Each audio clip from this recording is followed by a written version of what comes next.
Before I begin, I want to thank the Global Lyme Alliance for hosting this incredible event and having my mom and I here to share our story.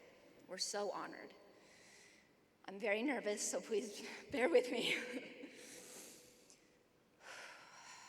When my mom first told me she wanted to make a documentary about chronic Lyme disease, I honestly thought she was joking. It was August of 2019, just a month since my diagnosis, and I was collapsed on the couch due to crippling fatigue.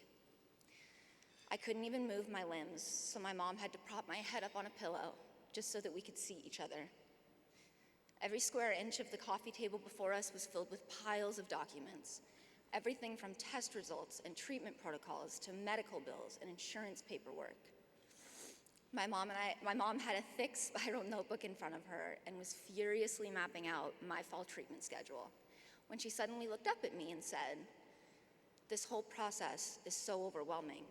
I don't know how we're going to get through it." Without being able to physically lift my head, I shifted my eyes towards her and saw that hers were filled with tears. Tears triggered by the emotional pain and physical exhaustion of being a full-time caregiver for a child with a chronic illness with no known cure. I felt the familiar heavy weight fall upon my chest, the weight of knowing I was the reason my mom was so tired. I was the reason she couldn't sleep at night. I was the reason that our entire lives had turned upside down in a matter of months. I was about to croak out an "I'm sorry" when she softly said, "We need to make a documentary about this." I smiled and laughed, but when I saw her face, I quickly said, "Wait, are you serious?" "Look at how devastating this disease is," she said. "There are hundreds of thousands of people suffering from this every single day, yet it's so widely unknown and misunderstood. We need to shout about this from the rooftops."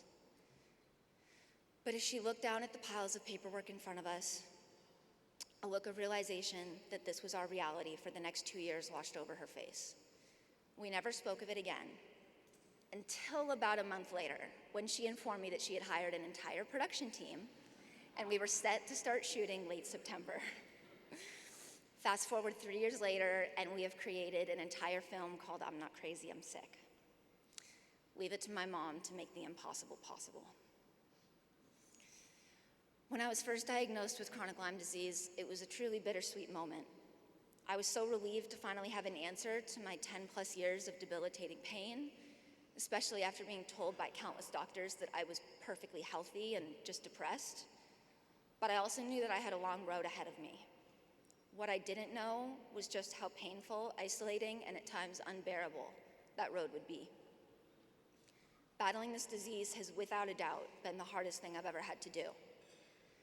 Living in a body that is in constant pain is so physically and emotionally draining, I often found myself wishing it would all just end. I would actually go to sleep at night and pray that I wouldn't wake up in the morning, because I knew that as soon as I opened my eyes, the pain would start all over again. I couldn't eat anything without being in pain. I was either awake all night or asleep for 20 hours straight. I couldn't walk from my bed to my bathroom without help. Walking upstairs felt like a marathon. My arms and legs would spasm and twitch. It felt like bugs were crawling up and down my body. My legs would shake. I'd become so dizzy, I would just collapse to the floor. My heart rate would speed up and slow down drastically in a matter of minutes. My brain felt like it was on fire. I couldn't think. Nothing made sense to me anymore. I forgot how to do the simplest of tasks, like brushing my teeth. I couldn't remember names of friends and family members. I felt stupid and pathetic and weak. And on top of it all, I felt completely alone. There's no more isolating experience than chronic illness. For months, the only people I saw were my mom and my doctors. In the first 2 years of my journey, I never left the city of Seattle. I'd spend days never stepping outside our house, wondering if I would ever feel normal again, if I would ever eventually get a job, move out, live on my own, or even make friends. I thought my life was over, yet I hadn't even gotten a chance to live it yet. I cried myself to sleep, praying this was all a nightmare I would hopefully wake up from soon. There were a few times in the last 3 years when I contemplated taking my own life, just to escape the physical and emotional pain I was in 24/7. One of the most difficult parts of my journey was my neurological Lyme and PANS diagnosis. For those that don't know, PANS stands for Pediatric Acute Onset Neuropsychiatric Syndrome, and it causes a host of neurological and cognitive issues. In my case, this manifested as OCD, fear of contamination, depression, anxiety, paranoia, and rage.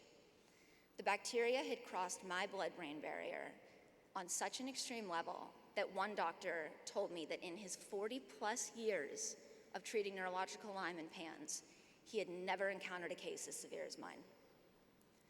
My OCD was so debilitating that for an entire year, I couldn't touch anyone or anything. I could only sit in one chair in our entire house. I couldn't touch any of my friends or family. If someone even grazed my sleeve, I would have to immediately wash all of my clothes and take a steaming hot shower. Even after all of that, I would still end up in hysteria, worrying that I was still somehow contaminated. I was very ashamed of this part of my diagnosis and found it so difficult to explain and convey to others that I eventually stopped mentioning it altogether. To treat my PANS and neurological Lyme, I underwent 2 years of immunoglobulin plasma infusions, or IVIG for short. It has been compared to chemotherapy by many doctors, and I can say without hesitation, it was the most brutal experience I've ever been through. Not only did the infusion itself take up to 14 hours, but it came with nasty side effects, including nausea, migraines, body aches, fatigue, vertigo, and fevers. I would often wake in the middle of the night after a day of infusing and rush to the bathroom to throw up, and on occasion, I would faint before I even made it to the toilet. As difficult as this treatment was, it is what I attribute so much of my healing to. I'm so grateful to be doing better now. I'm the healthiest that I've ever been.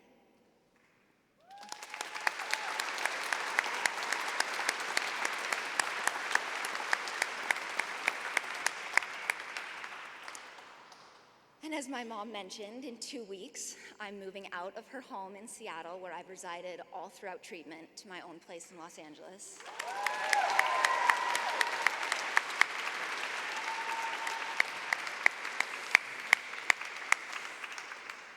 In my darkest days, I never thought I'd reach this point in my life. I want this to be a reminder to all my Lyme warriors out there that there is a light at the end of the tunnel. There are incredible doctors out there who want to listen and help us. It's organizations like GLA and events like this evening that make me hopeful for the future of tick-borne disease, research, funding, testing, diagnosing, and ultimately finding a cure.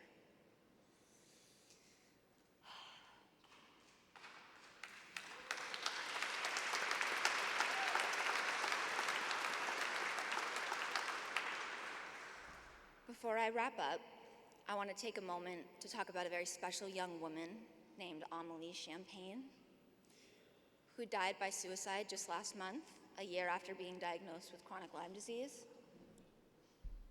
When I first read her father's words, I honestly felt my heart shatter into a million pieces. I didn't know Honoree personally, but I do know that the shared experience of chronic Lyme connected us in a way in which I can't explain, as it does for all of us battling this disease. In reading Honoree's story, I felt her pain so deeply, I realized that that could have been me. It could have been my best friend, Maddie. It could have been anyone struggling with chronic Lyme. But it was Honoree, and I would be remiss not to take this moment to honor her and her family. Her story will live in our hearts forever and will be a catalyst for continued change in this community.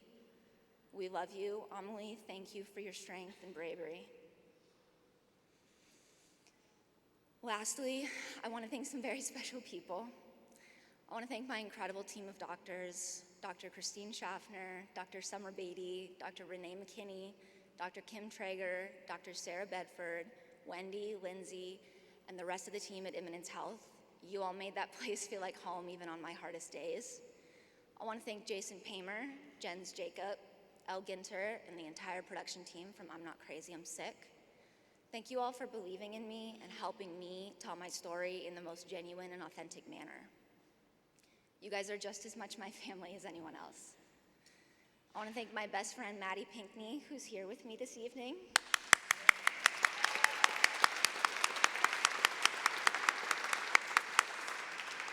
We have known each other for 2.5 years, met on a support group just as the pandemic hit, and we met for the first time in person last night.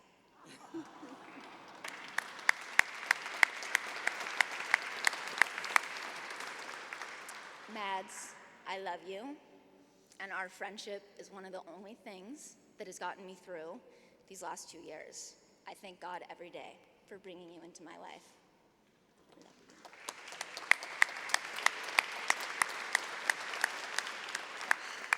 I want to thank my brothers, Henry and Charlie, for being the most amazing brothers that a girl could ask for. You're not just my siblings, but you're my best friends.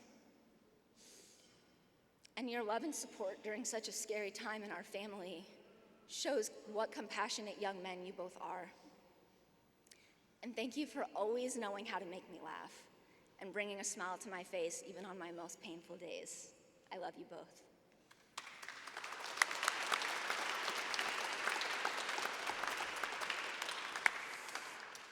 Finally, I want to thank both of my parents. Daddy, I know when I fell sick, you wanted a quick fix because it hurt you to see me suffer. But I thank you for being patient and working hard to understand that this was a process and would take time. And thank you for always making me laugh too. Mommy, Mama, Mamacita. Words can't begin to describe what you mean to me. I can't thank you enough for all you've done for me and the sacrifices you've made over the years to be by my side and get me better. I'm eternally grateful for you and blessed to have you as a mom and a best friend. Thank you for believing me when no one else did, taking me to every appointment, sitting with me through every treatment, and never, ever giving up, even when we couldn't see the light. You are so deserving of this honor. I love you.